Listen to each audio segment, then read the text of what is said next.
ഇത് തലമുറകളുടെ വിശ്വാസത്തിന്റെ ജീവിച്ചിരിക്കുന്ന ചരിത്രമാണ്. പണ്ട് കേരളം പ്രാദേശിക രാജവംശ ഭരണകാലത്ത് കാട്ടൂർ ജലമാർഗമുള്ള വ്യാപാര ബന്ധങ്ങളുടെ ഒരു കേന്ദ്രമായിരുന്നു.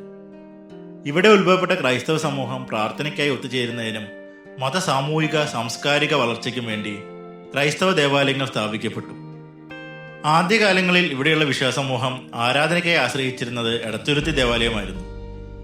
അങ്ങനെ എടത്തുരുത്തി ഫൊറോന പള്ളിയുടെ കീഴിലായിരുന്ന കാട്ടൂർ സർക്കാർ ആശുപത്രി പരിസരവാസികളായിരുന്ന ക്രൈസ്തവ സമൂഹം പ്രാർത്ഥനയ്ക്കും രോഗികളുടെ കൂട്ടിരിപ്പുകാർക്കും ദൈവത്തിൽ അഭയം കണ്ടെത്താൻ ഒരു ആശ്വാസ കേന്ദ്രമായി 1944 മണ്ണൂക്കാട് പ്രാർത്ഥനാ സമൂഹം സ്ഥാപിക്കപ്പെട്ടു.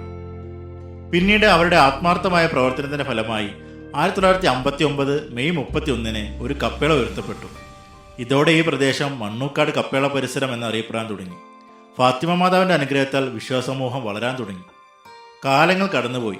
അക്കാലത്തെ തൃശ്ശൂർ രൂപതയുടെ മെത്രാനായിരുന്ന മാർ ജോർജ് ആലപ്പാട്ട് പിതാവിന്റെ സഹായ സഹകരണത്താലും ആശീർവാദത്താലും 1968 ജനുവരി 31 ഒരു കുരിശുപള്ളിയായി അത് ഉയർത്തപ്പെട്ടു. വിശേഷ ദിവസങ്ങളിൽ മാത്രം കുർബാന അർപ്പിക്കപ്പെട്ടിരുന്ന കുരിശുപള്ളി വിശ്വാസമൂഹത്തിന്റെ വളർച്ചയിൽ സ്ഥിരം ഞായറാഴ്ച കുർബാനയും മതബോധന വിഭാഗത്തോടു കൂടിയും വിവിധ ഭക്തസംഘടനകളുടെ വളർച്ചയിലൂടെയും മണ്ണൂക്കാട് ഫാത്തിമ നാഥ വിശ്വാസ കൂട്ടായ്മ വളർന്നുകൊണ്ടേയിരുന്നു. പിന്നീട് ദേവാലയത്തിലേക്കുള്ള കടമ്പകളായിരുന്നു. സമീപപ്രദേശങ്ങളായ എടത്തുരുത്തി, കാട്ടൂർ, കാരാഞ്ചിറ ഇടവകളിലെ വിശ്വാസികൾ ഒരുമിച്ച് ചേർത്ത് ഇടവയാക്കാനുള്ള പ്രാരംഭ കർമ്മം തുടങ്ങിവെച്ചു. 2004 ഒക്ടോബർ 31 ഇരിഞ്ഞാലക്കുട രൂപതയുടെ പ്രഥമ മെത്രാൻ മാർ ജെയിംസ് പഴയാറ്റിൽ പിതാവിനാൽ പുതിയ ദേവാലയം കൂദാശ ചെയ്യപ്പെട്ടു. പിന്നീട് വിശ്വാസികളുടെ കഠിന പരിശ്രമത്താൽ മണ്ണൂക്കാട് ഒരു ഇടവകയായി ഉയർത്തപ്പെട്ടു.